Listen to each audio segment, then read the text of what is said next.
It's an orange juice. So clone now pushes your real units upward while pushing the clone unit behind. Your real unit will always tank for the cloned unit since it pushes it forward. Originally, a clone unit would spawn on the right side of the real unit while pushing the real unit to the left. This made clone spell a lane-specific play. Clones from the left side of the map would get sniped by the Princess Tower and make clone weaker in the left lane compared to in the right lane, which kind of always bothered me because it made it an uneven card.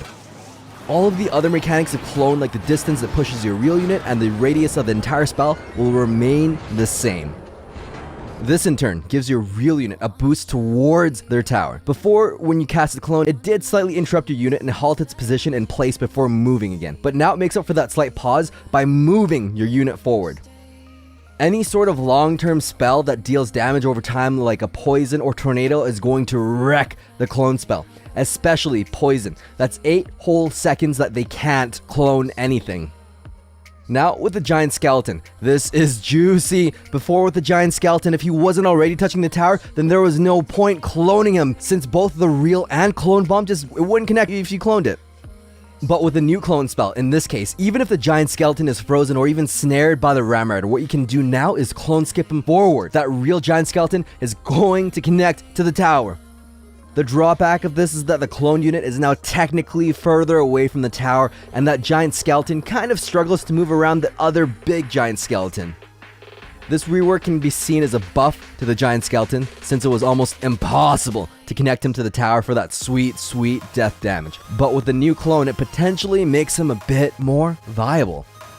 This rework isn't all that great though. If you look at the interaction with the golem that's already connected to your tower, a clone golem would usually get one punch, implode, dealing massive death damage, spawn 2 golemites, and those golemites would deal massive, well maybe not so massive, but they'd still deal damage too.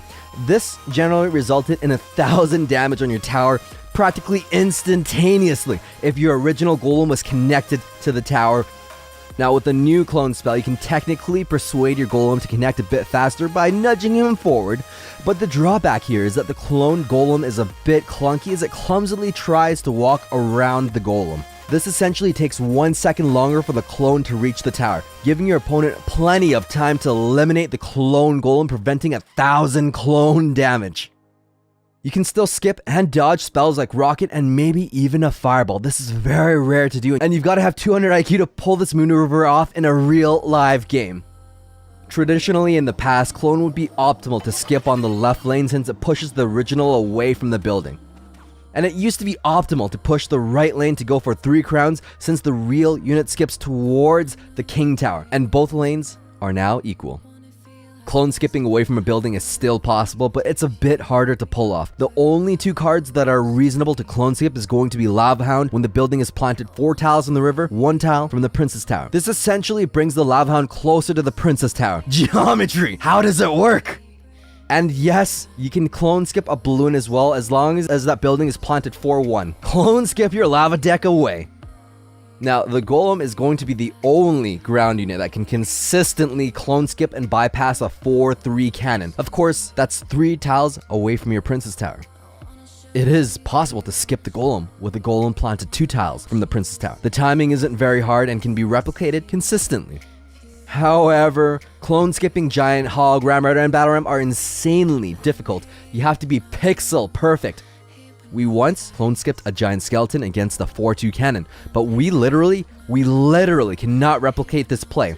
We've tried hundreds of times. Frame perfect clone skipping means this is not viable in competitive play, especially since it'll only work 1 in 100 times throwing away a 3 elixir spell. No way, that's a negative elixir trade. Let's be honest here, clone skipping away from a building was almost never used by anyone, so this new mechanic is by far much better as it helps the real unit connect to the Princess Tower a little bit faster. Overall, the clone spell is better, in my opinion. It didn't feel right being stronger in your right lane than in the left lane and feels much more balanced now. For cards like Giant Skeleton and Balloon, it's easier to reach the tower clone skipping your original one forward, but harder to connect both the original and the clone to the tower. Just a little bit, but it's still viable. Thanks for watching. Stay tuned for more quality OJ.